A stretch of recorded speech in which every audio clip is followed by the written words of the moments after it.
En nuestro podcast, el conjunto de serendepias y arreboles nos recuerdan lo hermoso de la naturaleza, la belleza y la magia en los momentos fugaces, instantes hechos de acciones y movimientos, cambiando nuestra manera de ver la vida e interconectarnos con la naturaleza, nuestro entorno y nuestra humanidad.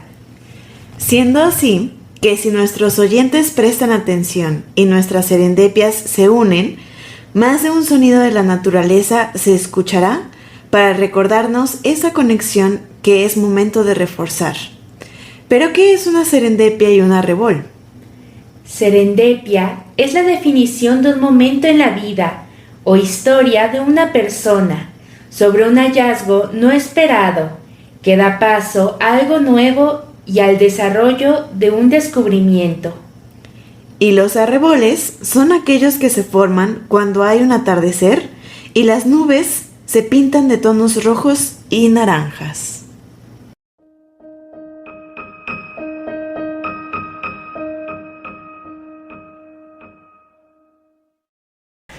Hola y bienvenidos a otro episodio de Serendipia y Arrebol. Y pues hoy presentamos un tema muy hablado, con muchas cosas interesantes. Y pues, hola Bea, ¿cómo estás? Hola Semi, ¿bien y tú? Bien, también. Un poco estresadona por el tema de hoy. Sí. Sí, el tema es justamente un poquito denso porque además estamos en la época de estiaje, ¿no? Que pues ahorita tenemos que ponernos bien abusados todos con el tema del agua, que es justamente nuestro tema de este episodio. Y pues sí, de eso queremos hablar, justo para poder prevenir conflictos, a lo mejor, para que justamente nosotros podamos seguir con esta disponibilidad de agua como nosotros conocemos. Importante o interesante también es justamente decir que, muchas de las personas tenemos esta idea de que, pues, ¿cómo nos va a faltar el agua, no? Si justo, pues, no era el 70% del mundo está hecho de agua, algo así, ¿no? De los océanos. Sí. Pues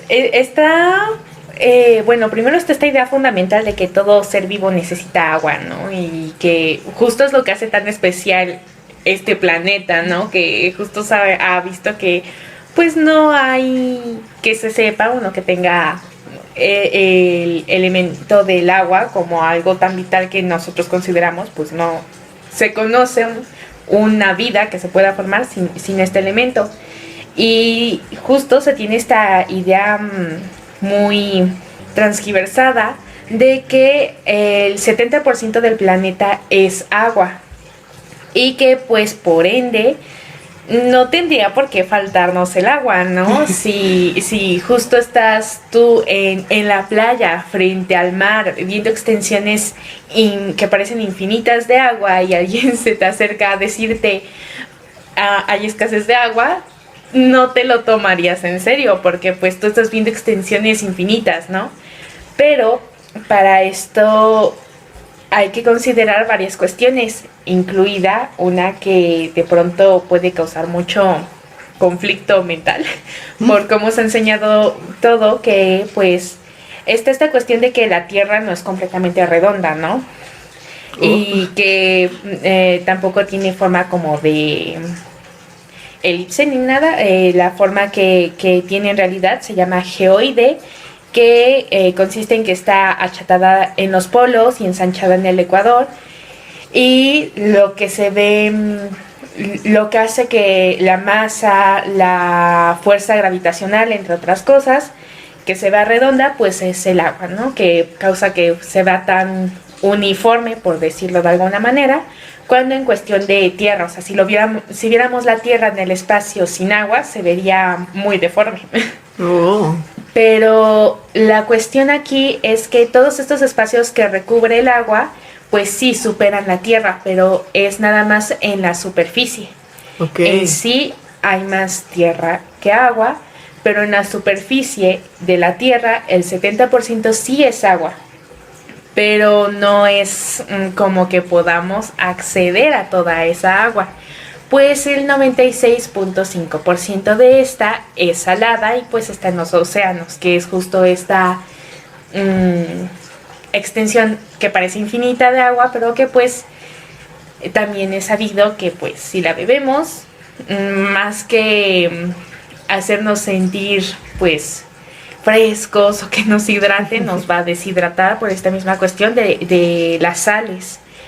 Y así es como en realidad nada más el 3.5% del agua total en el planeta es agua dulce, que pues tampoco significa que nosotras la podamos beber y ya, ¿no?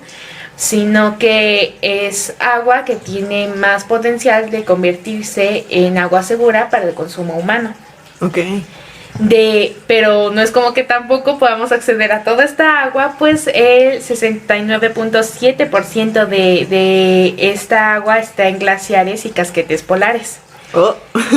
Que pues el propósito es que sigan congelados, porque si no el planeta se va a seguir calentando. Okay. Entonces pues tampoco es como que nosotros pudiéramos apuntar a poder tener acceso a esta agua.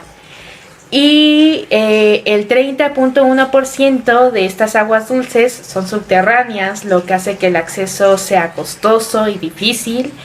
Y lo que es ya el agua atmosférica, porque pues también se considera, y la superficial, es decir, ríos y lagos, es del 1.2% del agua dulce que existe en el planeta. Esto es un 0.03% del agua total que hay en la Tierra. Solo esta es de fácil acceso para el ser humano, pero obviamente no podemos acceder a toda esa agua, pues estamos hablando de lagos y ríos que a su vez mantienen estables a los ecosistemas y los mantienen en pie, que pues hay peces, hay animales que dependen de poder beber esta agua para tener su estabilidad.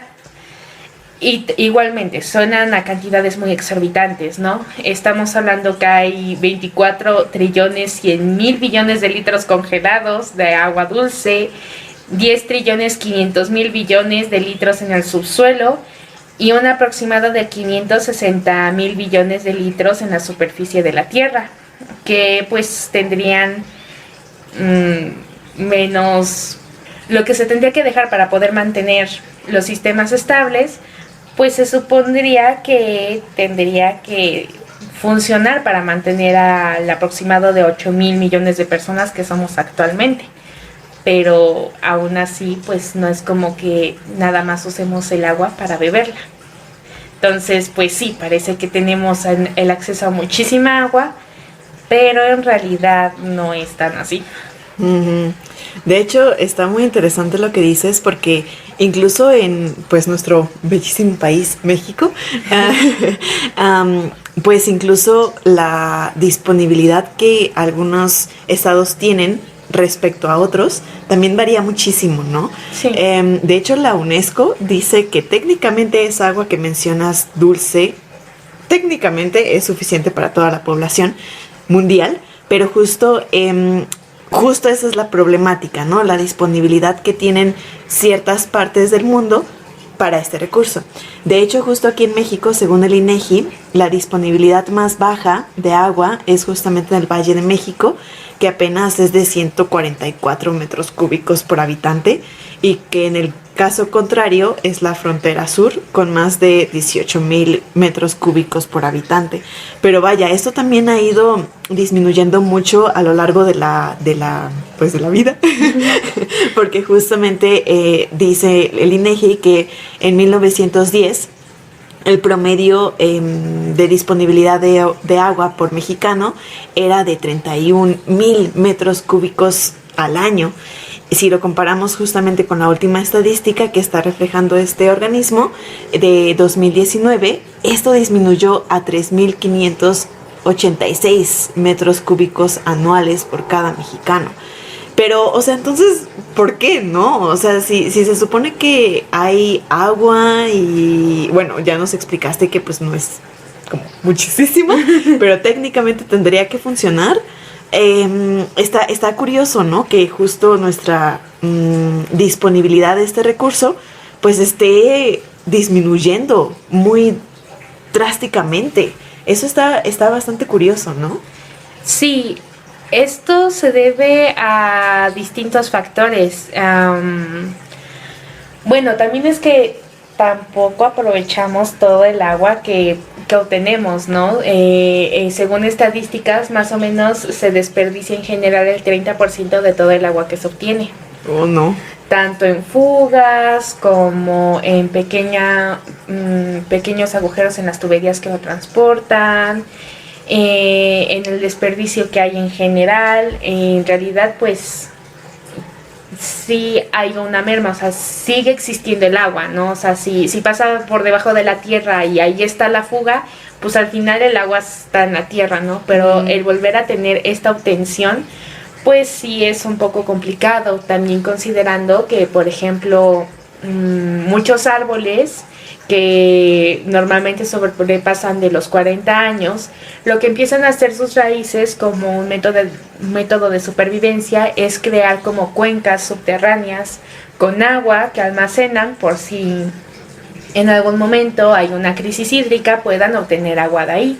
Pero también en sistemas grandes de árboles que puedan contar con esta edad y con este recurso de poder mantener estas cuencas de agua, también ayudan a alimentar el agua subterránea que se puede obtener fácilmente o que ya se tiene, digamos, ubicado donde está, y por ende crean que justo aunque el agua estuviera en la tierra, pues es capturada por los árboles de una manera natural y pues ya vuelve a rellenar distintos sistemas de agua subterránea.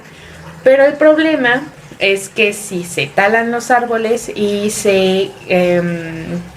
estas cuencas pues dejan de existir, se puede extraer el agua, pero obviamente al ya no estar un ser vivo haciendo esta labor de captación y retención de líquidos, pues al final van secando los suelos y van haciendo que esa agua pues esté evaporando y esté volviendo a caer, porque pues sí, no desaparece de la nada, pero el lograr capturarla es lo que es realmente complicado.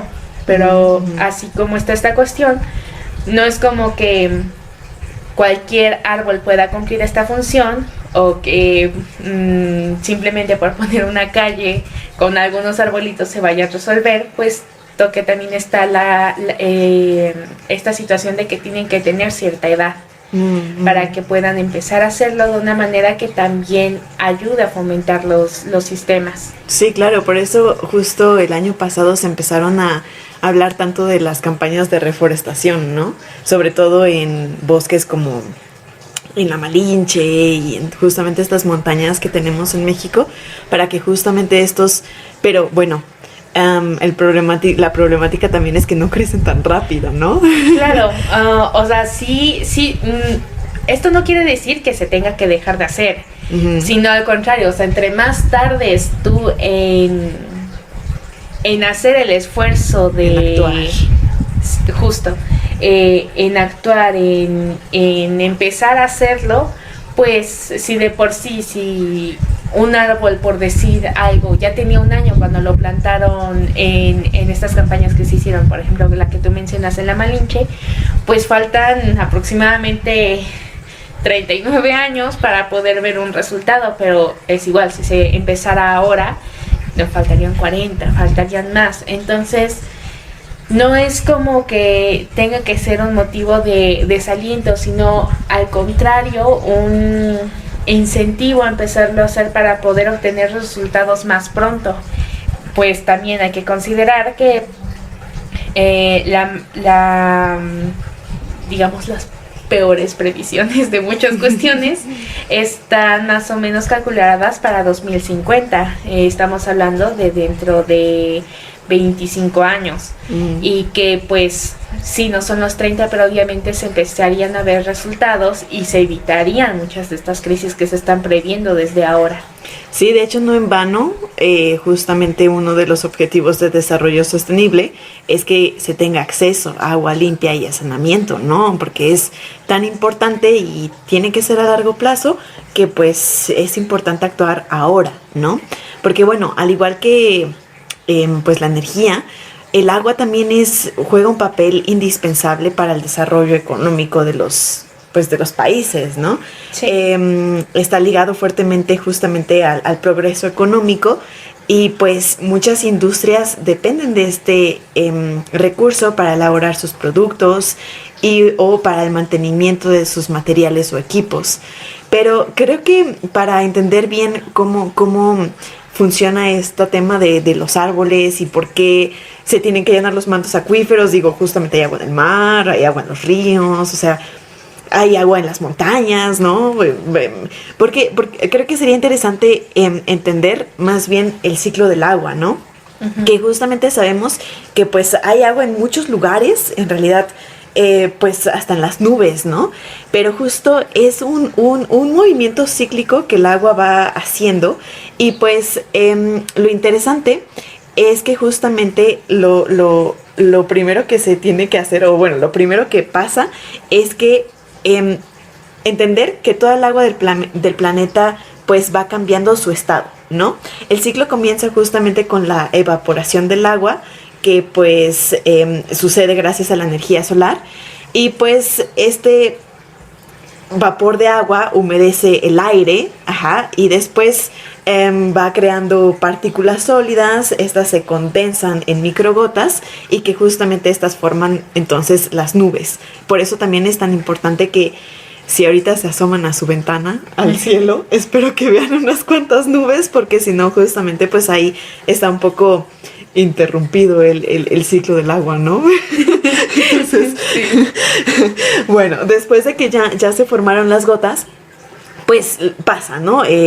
Cae la lluvia, se precipitan y, bueno, dependiendo de dónde estés, puede ser granizo, puede ser nieve incluso, y pues al final llega esta agua a la tierra y pasa a ser una escorrentía, ¿no? Uh-huh. Que, vaya, esto es bastante interesante porque básicamente esta agua a través de ríos y arroyos pues va llegando al mar, ¿no?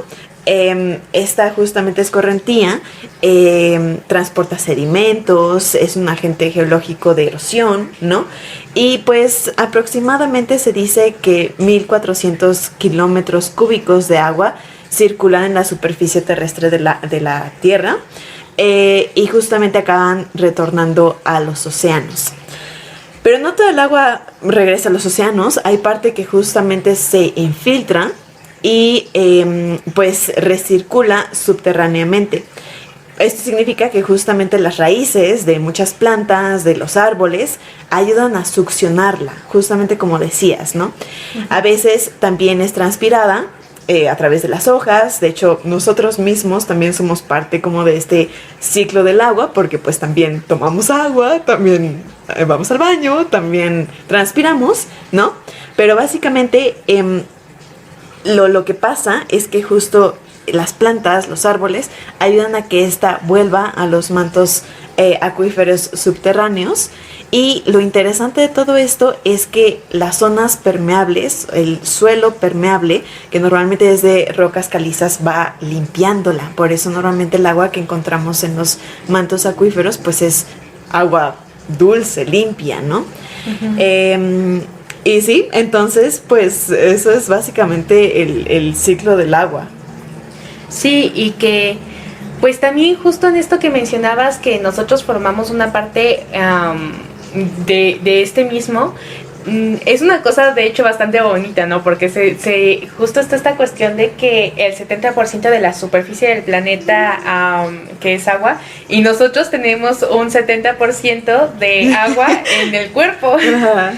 Y que pues ya mencionábamos en el episodio anterior, ¿no? Que no se trata de agua y ya, sino que es agua con sales y minerales, que pues es lo que nos da energía que pues también está presente en nuestra sangre, que las células necesitan cada cierto tiempo alimentarse de líquidos, y que por ende nosotros por eso tenemos que tomar agua, que de hecho es también una representación, digamos, en pequeño, en nosotros, de cómo funcionan los ecosistemas, porque justamente es eso, se requiere toda esta energía para poder mantener a muchos seres vivos, que en este caso en lugar de moléculas o de células pues se trata de árboles, de plantas, y que pues también necesita este paso de el agua para poder seguir pues funcionando correctamente.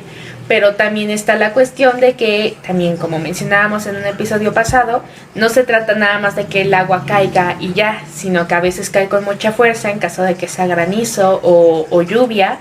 En la nieve pues no hay tanto problema, porque pues pero es bastante hay mucha más cantidad. Sí, y es más liviana, pero pues al contrario, también congela, ¿no? Entonces también está esta ambivalencia. Y que también en el caso de la lluvia y del granizo, pues normalmente en un entorno, digamos, más verde, los árboles, los doseles de los árboles más específicamente, tendrían que servir, digamos, de parachoques para hacer que el agua se incorpore más suavemente a estas corrientes, ¿no? Ya sea de ríos, de lagos o incluso al suelo mismo, pero que a veces y cada vez más con el tiempo, a falta de doseles que cae inmediatamente en pavimento o en tierra, causa la erosión de los suelos, que pues sí, al final sí es agua que está regresando, pero lo está haciendo de una manera en que pues también un suelo erosionado que empieza a ser jalado por el agua también va a hacer que agua se enturbien, que se va más sucio y que estén más sucios, y que muchos mantos acuíferos que antes hubieras podido beber directamente de ellos no se pueda realizar, sino que tengan que pasar por un sistema de filtración debido a que pues tienen todas estas partículas de la tierra. Sí, de hecho, pues creo que respecto a eso que dices de el agua que cae de la lluvia, está bastante interesante. De hecho, según la Conagua, aquí en México, pues cae mucha agua de lluvia. De hecho, según cada año, nuestro país percibe aproximadamente 1,449,471,000 metros cúbicos de agua en forma de lluvia. Pero retomando justamente esa idea de que pues caen los ríos, creo que aquí en Puebla hay un caso muy interesante e importante, porque justamente aquí mucha de esa agua cae justamente a un río que pues está terriblemente contaminado, ¿no? El río Atoyac. Y pues está bastante triste porque justo según la Universidad de las Américas Puebla, este río antes, hace 30 años, pues era sinónimo de vida. Era posible encontrar peces, ranas, sapos, una cantidad bastante grande de biodiversidad en sus aguas cristalinas. También era fuente de alimentos sanos. Incluso había personas que iban a recolectar plantas medicinales de uso alimenticio, que incluso hacían pues actividades como lavar. Formaba parte de la cultura, vaya, y de hecho se han visto casos que, por ejemplo, la gente en los fines de semana se organizaba, incluso había como botecitos en donde se iban al río a estar, o iban, o sea, era plan de fin de semana, irse a pescar. ¡Qué sueño! Y incluso irse a bañar, y era algo que se podía hacer perfectamente bien. Ahora pasar cerca es bastante desagradable porque pues el olor no es exactamente lindo. Sí, de hecho justo en el 2017 la Comisión Nacional de Derechos Humanos justamente pues reconoció el problema que este río pues está causando incluso en la salud de muchas poblaciones aledañas como Puebla, que justamente están, y Tlaxcala también pasa por ahí, y por otras varias, que justamente están ya sufriendo de enfermedades respiratorias, gastrointestinales, dérmicas, y vaya, o sea, ese río, como dices, Emi, de repente con el calor pasas a mediodía y huele terrible. Y bueno, según también, esto está súper ligado a, pues, prácticas industriales, ¿no? Aquí en Puebla hay muchas textileras que, según dicen, la falta de normas pues más estrictas, ahorita se plantea que las normas que hay son muy laxas, que cambian cada cierto tiempo. Si cambia un gobernador, estas normas cambian. Entonces, no hay realmente un orden en cómo las industrias tendrían que vertir sus residuos en este río, ¿no? Y de hecho, pues sí, se ha demostrado que esa es una de las principales causas por la que toda la biodiversidad y toda la vida que se transpiraba en este río, pues ya no esté, ¿no? Además de que, bueno, se sabe que una de las normas justamente dice que una industria tiene que tratar sus aguas antes de vertirlas a un cuerpo acuático como este, o cuerpo de agua. Pero vaya, justamente también hay estadísticas que dicen que la mayoría de las plantas de tratamiento no funcionan correctamente. Y de hecho, la Conagua dice que cuenta, o sea que México en general cuenta con 2.642 plantas de tratamiento, pero en realidad solo el 57% funcionan de forma óptima.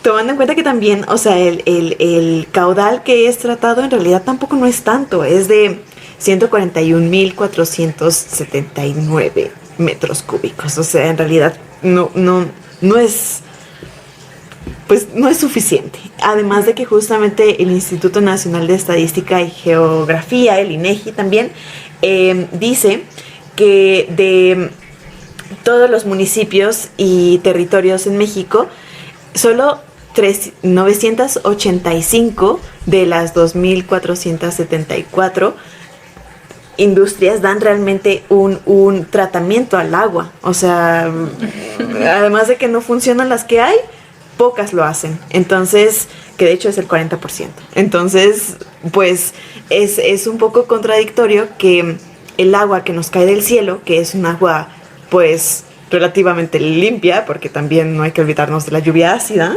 sí. Pues la estamos dirigiendo directamente a justamente estos cuerpos de agua que están contaminados, ¿no? Y entonces, ¿para qué nos sirve si de todas maneras este río, porque es el ejemplo que ahorita estamos viendo, pues termina en el mar, y en el mar justamente del lado de donde está Acapulco? ¿Y qué pasó hace poco con esta ciudad? Que hubo un huracán terrible. O sea, también está súper ligado al cambio climático, ¿no? Porque también, pues, el cambio climático también ha fomentado que sean muy torrenciales las lluvias. Sí, que justo estos fenómenos que se han ido hablando, que en ciertas partes es muy seco, cuando antes era muy húmedo, en otras partes que antes era seco hay inundaciones. Hay un desbalance muy, muy fuerte, y también hay que considerar que pues están todas estas aguas que tú mencionas, que pues en realidad sí hay muchos distintos tipos de agua, que de hecho en, digamos, tipos, hay aproximadamente 16 tipos de agua, que pues la mayoría no son aptas para el consumo humano, y la que sí es, pues está desperdiciando, que pues es el agua potable, que pues es la que podemos beber, el agua dulce, que tiene este potencial de ser para consumo humano, el agua salada, que es pues principalmente del mar, el agua salobre, que está entre la dulce y la salada, no es apta para que lo beban seres vivos, porque pues aún así las cantidades de sal son muchísimas.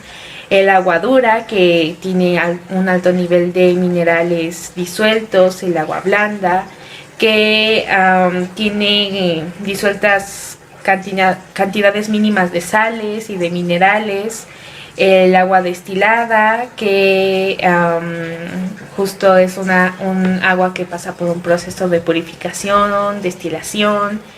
Y igual las aguas residuales, las aguas negras, las aguas grises, el agua bruta o agua cruda, que es la que no ha recibido ningún tratamiento y se encuentra en fuentes y reservas naturales de aguas superficiales y subterráneas, el agua de deshielo, que pues es la que se derrite, el agua mineral, que pues contiene minerales, el agua alcalina, que es aquella que su pH es superior a 7, el agua de mar desalinizada, que bueno, también tiene ahí todo un proceso del que tocaremos después, y el agua ultra pura, que pues es la que ha sido purificada a un grado extremo. En algunos tipos de estas aguas, pues justo las industrias son las que se tendrían que encargar de separarlas, de dividirlas, y que es las que son aptas para el consumo humano se aprovechen. Y justo es esta falla que está viendo. Y que por si fuera poco, pues estamos hablando de industrias que están manejando productos que en sí consumen mucha agua. Pues se conoce como huella hídrica, que se ha hablado en bastantes ocasiones, ¿no? Que en realidad pues hay muchos productos que pues aunque no lo parezca consumen demasiado, incluso en cosas tan simples, por decirlo de alguna manera, como las que parecen más naturales. Por ejemplo, para poder tener el proceso de 1 litro de agua potable embotellada, se tienen que gastar 7 litros de agua. Así como, por ejemplo, para hacer una lata de refresco de 330 mililitros, se usan aproximadamente 170 litros de agua. Ahí vemos por qué las refresqueras extraen tanta agua. Exacto. Para 1 litro de jugo de frutas industrial se usan 850. Para una taza de café industrializado, es decir, que tuvo que pasar por muchos procesos, y que tenga que ser una taza de aproximadamente 125 mililitros, se usan 140 litros de agua. Es decir, por ejemplo, una sola lata de refresco, el agua que usa equivaldría a lo que una persona usaría durante 2 días, contando cosas como lo que tiene que beber, la que usaría para ducharse y para incluso actividades como limpiar la casa y demás, que pues en un aproximado, por ejemplo, trapear una casa usa más o menos 30 litros de agua. Entonces es el uso de 2 días de una persona normal, nada más en una lata de refresco. Y igualmente, ¿no? Hay otros productos que también están en nuestra vida diaria y que usan una cantidad increíble de este elemento. Para producir 1 litro de leche se usan 1000 litros de agua. Para 1 kilo de pollo, 4300 litros. 1 kilo de arroz equivale a 2500 litros. 1 kilo de queso, esto también varía según el tipo, porque pues hay unos que usan más, pero es de 5000 litros a más. 1 kilo de chocolate usa 17000 litros de agua. Y en uno de los casos más impresionantes es el de la carne de res, que para 1 kilo se usan aproximadamente 15400 litros de agua.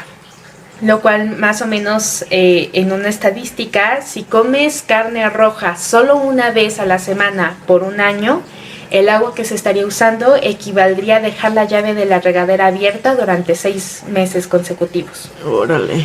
Y pues en estas estadísticas, por supuesto que se cuenta regar el alimento de los animales, lo necesario para cultivarlo, procesarlo, alimentarlo, matarlo y procesar esa carne, pero no cuenta lo que es la venta y el transporte, lo cual en realidad incrementa bastante en muchos casos la cantidad de agua que se tiene que utilizar. Porque incluso para los trenes se utilizaba agua, ¿no? Sí, de hecho hay muchas cuestiones de transporte que sí involucran este elemento, pero por ejemplo incluso lo podemos ver retomando un poquitito lo del episodio anterior de la energía, de todo esto de la obtención, que justo hablábamos del carbón, ¿no? Que en realidad se usan bastantes litros por cada transporte, va variando según la distancia, pero lo que sucede es que si el carbón no se moja puede causar explosiones durante su transporte. Pues al transportarse en un tren, como tiene que estar expuesto al aire libre, lo que va causando es que se van calentando y la fricción puede causar que de rojo vivo terminen en una explosión, por lo que las vías que se sabe que son usadas para transporte, por ejemplo en este caso de carbón, tienen que tener sistemas de riego para que cada cierto tiempo el carbón se moje y se evite los incendios que pueden estar involucrados, y por ende en el caso del carbón, de la obtención de la energía o de los recursos mediante el carbón, también se tiene que considerar una cantidad exorbitante de agua que entre más lejos haya viajado el carbón va a incrementar. Pero sabes, también el problema de justo de las industrias que utilizan tanta agua es que suelen no limpiarlas, ¿no? Entonces, sí. Pues sí, además de que utilizan un montón de agua, que es justamente la huella hídrica, pues no las limpian. No las limpian. Y también están estas cuestiones, por ejemplo, de moda, de tendencias, como lo es el fast fashion, que pues son industrias que producen mucho y muy rápido para seguir justo una moda, una tendencia, y que al final también consumen muchísimo para que la gente nada más quiera usarlo 2 o 3 veces hasta que pasa esta tendencia, y al final es desechado. Para eso agregarle no solo el uso del agua, sino donde acaba ese pues desecho. Y es que también, o sea, como no es justificación, pero pues también tener una planta de tratamiento pues es costoso, ¿no? También tienes que fijarte justo en qué tipo de industria o de dónde va a salir el agua, o sea, de qué tipo de industria vas a tratar el agua, porque dependiendo de eso pues le vas a poner ciertos tratamientos específicos para limpiar con lo que se contaminó, ¿no? Sí. Pero vaya, o sea, también una de las cosas bien locas es que justo según una empresa que se llama AGQ Labs México, que es justamente pues especialista en estudios del agua, dice que México es una de las naciones, bueno, de hecho dice la segunda nación después de China, que más agua residual cruda, o sea, sin tratar, usa para riego, porque justo como decías, pues la industria alimentaria pues es una de las industrias que más huella hídrica tiene, pero justo pues, o sea, esto también es bastante conflictuoso, porque justamente suele tener patógenos no controlados, metales pesados, disolventes industriales, hasta productos del aseo personal y doméstico, ¿no? Entonces, el problema es que justamente si todas estas aguas se llegan a mezclar, tratarlas también es aún más difícil, porque pues tendrías que tratarla con muchas etapas para las diferentes industrias que justamente vertieron ahí, ¿no? Entonces, sí, es también bastante complejo. Y pues si nos regresamos un poquito al tema de porque vaya, no podemos parar nuestra producción, ¿no? O sea, sí necesitamos agua, pero entonces, ¿cómo le hacemos? Sí, también en esta cuestión está que aunque se ha visto como algo que es bastante pues caro, de hecho según el Forbes, lo que se necesitaría para salvar la mayor cantidad de agua, es decir, en este caso el 30% que mencionamos que se desperdicia de por sí por fugas y demás, se podría justo eso, salvar nada más usando el 0.06% del PIB. Es decir, del dinero que se destina para un montón de cosas, algunas es muy claro que no son tan urgentes como lo es esta cuestión que justo si es de reparar tuberías, de evitar las fugas, porque pues sí, al final una fuga no solo es por un daño físico, sino por el desgaste, el tiempo, o incluso que remontan desde las mismas colocaciones de estos sistemas que pues no se hizo con los materiales adecuados y que al final significaría bastante recurso recuperado, pues porque el agua al final es un recurso, ¿no? También se ha hablado en cuestiones muy extremistas de si se debería pasar el agua a privados para que sea más cara y que de alguna manera haga sentido que se pueda distribuir mejor, pero pues obviamente esto no es posible porque el agua es un derecho humano. Claro. Y que pues no es como cualquier cosa, no es como, por ejemplo, si tú ves un shampoo que a ti te gustaba mucho usar y de pronto ya se encareció mucho, no es como que puedas decir, como en ese caso, no, pues me voy a comprar uno más barato, ¿no? Sin agua no podemos tener nuestra vida normal, punto, ¿no? Obviamente también tiene mucho que ver esta concientización social de decir esto que incluso nos enseñan desde niños, ¿no? Si te estás lavando los dientes, pues tienes que cerrar la llave, no dejarla abierta todo el tiempo, bañarte en el menor tiempo posible, tratar de usar jabones y productos de limpieza que sean biodegradables para que tú los puedas diluir y echar en las plantas, en sitios que pues de por sí necesitan agua, incluso para usarlos para el baño, que pues justo para evitar que sea tanto el gasto del agua, porque pues sí, al final pues no es como que salga tan sucia de hacer algo, por ejemplo, como lavar los trastes, y poder así recuperar bastantes cantidades de agua que al final suman unos buenos litros, claro, para disminuir la carga en otras cuestiones, ¿no? Si antes para regar las plantas usabas, por decir una cantidad,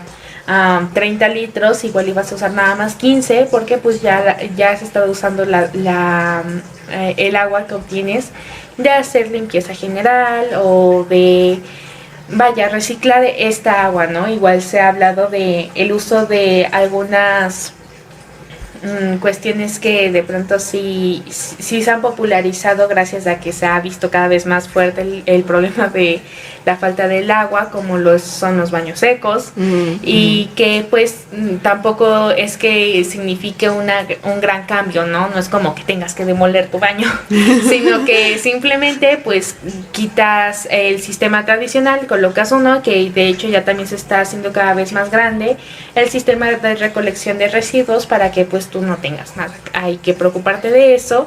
Y pues sí, las personas tienen el gran poder de poder mover todas estas cuestiones y se tiene que apuntar porque la sociedad cada vez sea más consciente de que tiene que tener estas prácticas que pues ya al final cuando te acostumbras, como cualquier hábito, pues no es como que te lleve mucho tiempo, ¿sabes? Y que tampoco es como que sea carga de trabajo, y que al final ayudan mucho, pero en definitiva sí tiene que venir acompañado de leyes, de cambios políticos, para que así se pueda tener una congruencia entre lo que se hace en los hogares y lo que se hace a nivel más grande, como a nivel estatal o de país, porque pues sí es una cuestión que muchos lo han hablado. Esta cuestión del agua es bastante delicada, porque cuando te das cuenta que la situación es muy crítica o que ya necesita atención,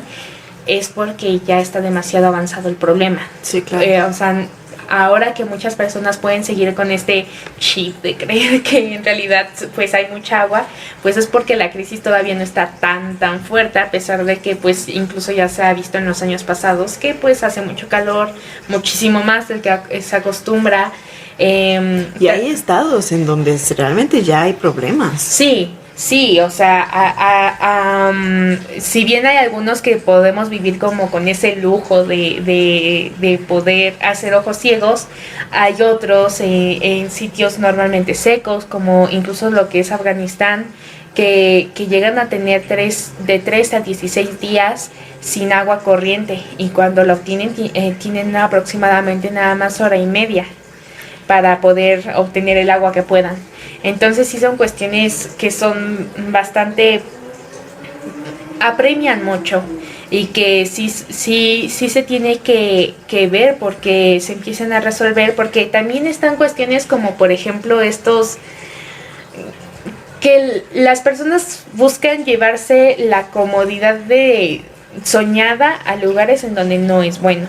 Y lo podemos ver en grandes ciudades como por ejemplo Los Ángeles, Las Vegas, que pues prácticamente están en un desierto, y la gente vive su vida normal.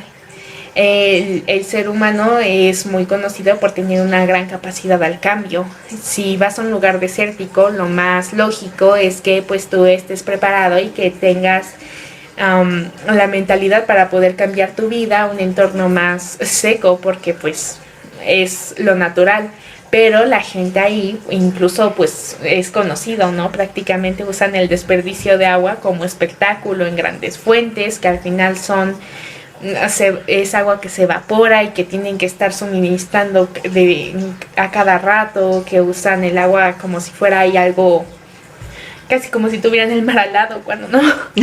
y que pues no, o sea, estas megaciudades en lugares desérticos que buscan apuntar a estilos de vida de ciudades que viven en sitios que son privilegiados por tener más cantidad de agua, pues en realidad es muy incongruente, ¿no? Porque pues al final el agua se tiene que sacar de algún lado. Sí, claro. Sí, creo que va muy pegado a lo que estabas diciendo antes, ¿no? O sea, estoy de acuerdo que el cambio viene desde nosotros en casa, cuidándola sobre todo, pero lo que quiero llegar es que justamente pues nuestro consumo como tal de agua en nuestros hogares no es la mayor proporción, ¿no? O sea, también hay que poner ahora sí que el ejemplo desde nuestras casas, desde de justamente lo que consumimos. Exacto, de ver lo que uno está consumiendo, ¿no? Que insisto, no, o sea, no es de que no comas carne ya nunca más, o sea, no, porque vaya, también como dijimos antes, el agua es un recurso súper importante para el crecimiento económico, y de hecho ahí me gustaría que justamente las personas que tienen industrias que pueden hacer un poco más de impacto respecto a, pues, el cambio colectivo, digámoslo así, tomaran en cuenta el término del agua renovable, ¿no? Porque esto creo que es bastante interesante. Vaya, esto básicamente denomina la cantidad máxima de agua que es factible explotar anualmente en un país o en un área, ¿no?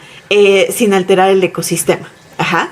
Que, o sea, es la cantidad de agua que se puede renovar por medio de la lluvia, por ejemplo, ¿no? Entonces, por ejemplo, en eso que estabas diciendo de Las Vegas, pues es evidente que el agua renovable de ahí, la cantidad que justamente ellos pueden utilizar máximo, pues no ha de ser muy grande, ¿no? O sea, justamente... Sí, y que la sobrepasan por muchísimo. Exacto, depende justo del área. Aquí en México será más grande a lo mejor en el sur, la que es en el norte, por ejemplo, ¿no?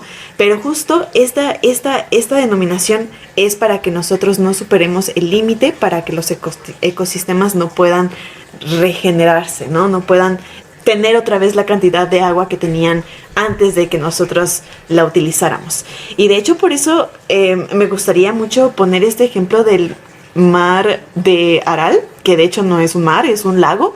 De hecho era el lago era el cuarto más grande del mundo, ajá, bueno, antes de los años 60, que justamente tenía una superficie más o menos igual a la isla de Irlanda, pero estuvo, o sea, es un claro ejemplo de lo que no, o cuando no se cumple este límite del agua renovable, porque justamente resulta que en los años 60 las autoridades de la Unión Soviética diseñaron un plan para que justamente en estos territorios desérticos de Asia Central pues fueran los mayores productores de algodón del mundo. Entonces, pues sí, fue justamente pasando el tiempo, el lago se fue secando. De hecho, es bastante triste porque al igual que el río Atoyac, pues el mar de Aral también tenía un impacto económico me refiero como en alimentación, ¿no? O sea, de ahí se extraían 40,000 toneladas de pescado y bueno, justamente surtía también mucho agua para los animales, para la vegetación de las ciudades aledañas. Y pues hoy en día de las 30 especies de peces que vivían en el lago, ahorita ya solamente quedan 4. Entonces, vaya, después de 20 años de que justamente se estuvo extrayendo agua para este cultivo del algodón, pues las autoridades se empezaron a dar cuenta que pues estaba afectando realmente, ¿no? Pero sí, pues en realidad no les afectó o no les dio importancia porque justo era un negocio próspero, según, ¿no? No sostenible en realidad. A tal grado que justamente el lago ahora pues ya está dividido actualmente en Kazajistán y Uzbekistán, o sea, ya está completamente dividido en estos dos países.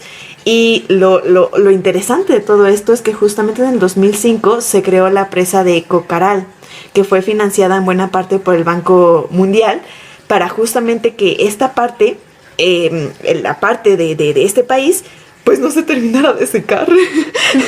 Pero vaya, dicen que justamente si no se siguen tomando medidas para la parte de Uzbekistán, pues esta parte de este país, pues muy probablemente termine seca en las próximas décadas. Y lo peor es que pues ni siquiera es una zona fértil, o sea, no se puede hacer nada ahí porque pues es desértico, no hay nada. Sí, y de hecho ya un caso en donde ya de plano, digamos que sucedió lo peor, es un caso que se dio en California, Estados Unidos, que existía ya prácticamente en tiempo pasado un lago salino en este desierto llamado Salton Sea, que pues mucho tiempo fue casi que un destino paradisíaco, ¿no? La gente iba ahí a vacacionar y era bastante popular por turistas, por gente que iba ahí a pues disfrutar pues vacaciones y cosas similares. Sin embargo, el lago se estaba secando y se tomó la decisión de que los residuos agrícolas podían ir a parar ahí. Mala idea, porque pues el lago se envenenó con todos estos residuos, fertilizantes químicos, entre otras cosas, y por ende empezó a envenenar el aire. Pero esto no solo fue el único problema, sino que también pues a pesar de que era un destino turístico, pues había una escasez de agua terrible y literalmente era tan imposible conseguir el agua y el aire se empezó a envenenar tanto que ahora es una zona completamente desértica. En la palabra más literal que hay, no hay prácticamente seres vivos a la redonda, se ve el sitio abandonado. Muchos investigadores que han ido ahí, porque muchos mencionan que justo esto debería ser como el escenario que la gente, principalmente gobiernos, tendría que tener en mente de lo que queremos evitar, ¿no? Que también justo en estas cuestiones, digamos, estas cuestiones que arreglar en el día, el agua tendría que estar entre las primeras 5, claro, sin falta, todos los días, sí, porque pues es algo sumamente importante y que la gente que ha ido a como se ve actualmente Salton Sea, lo describen prácticamente como algo, como un escenario así como de película post-apocalíptica, porque pues sí se ve el paso de seres humanos, hay casas, hay coches, pero pues todo está abandonado, puesto que la falta de acceso del agua y el envenenamiento de el agua más cercana, aunque fuera salada, pues causó que toda esa zona se tuviera que, pues, abandonar. Ay, qué terrible. Sí. Pero bueno, lo bueno es que hay soluciones. De hecho, justo abordaremos unas cuantas más en el siguiente episodio. Sí. Pero para no dejarlos tan nerviosos, me gustaría justamente que retomemos el tema de el Museo del Agua, ¿no? Sí. Que es un museo que de hecho no está tan lejos de aquí de Puebla. Está en la carretera Tehuacán, Oaxaca, en el kilómetro 63, en San Gabriel, Chilac, y que justo tuvimos la oportunidad de ir. Sí. Y es un lugar muy especial. Sí, de hecho, su ideología es justamente plantear una solución basada en la naturaleza. Y a lo que me refiero es justamente en el ciclo natural del agua, ¿no? Ellos pretenden, gracias a construcciones, a tecnología, implementarlas justamente en áreas, pues, donde escasea el agua, para que justamente puedas aprovechar el agua de lluvia, puedas fomentar que los mantos acuíferos de esa zona se recarguen y pues hacer el uso más eficiente de este recurso hídrico que es tan importante para nuestras vidas. ¿Habías dicho que tenían otro lugar también? Sí, tienen, vaya, en sí tienen bastantes como proyectos, okay. No como tal sedes, pero sí también ofrecen cursos, explicaciones, incluso si organizas una cita te explican bien si quieres ir, pero igual virtualmente lo aceptan. Se puede obtener información por teléfono, por sus redes sociales, que si les interesa las van a estar encontrando en la descripción. Y que pues justo buscan promover esta idea en las personas, ¿no? Que justo no se va a poder obtener el mismo sistema en todos los sitios, pero que sí se puede adaptar uno bastante acorde a las necesidades, a las ¿no? necesidades, ¿no? Incluso en este mismo lugar, aunque es muy seco, lograron justo tener pequeños como fuentes de agua, que incluso tienen tortuguitas, tienen patos, o sea, en realidad hacen un trabajo que pues justo no se trata de alterar un sistema por alterarlo, sino llevarlo más a el mayor aprovechamiento del recurso que ya se utiliza. Siempre y cuando manteniendo los límites y respetando al entorno, ¿no? Justamente. Al medio ambiente. Perfecto. Pues sí, los invitamos a visitar este museo, los sitios web. La verdad es súper, súper interesante y es un tema que nos incumbe a todos. Bueno, pues así cerramos un nuevo episodio de Serendipia y Herbol, esperando que hayan disfrutado este viaje a través de la cultura y la naturaleza, inspirándoles a ver el mundo con nuevos ojos. Si les gustó lo que escucharon, acompáñenos, pues podrán seguir escuchándonos cada 15 días en un nuevo viaje por lo desconocido, explorando conexiones insospechadas y la naturaleza que aguarda a que nos detengamos a admirar su gran capacidad. No olviden que con pequeñas acciones se pueden generar grandes cambios y la aventura de cuidar nuestro entorno está al alcance de todos. Así que nos despedimos por hoy. Mantengan la curiosidad viva y activa y los ojos bien abiertos, pues volveremos a encontrarnos muy pronto. Hasta luego. Hasta luego.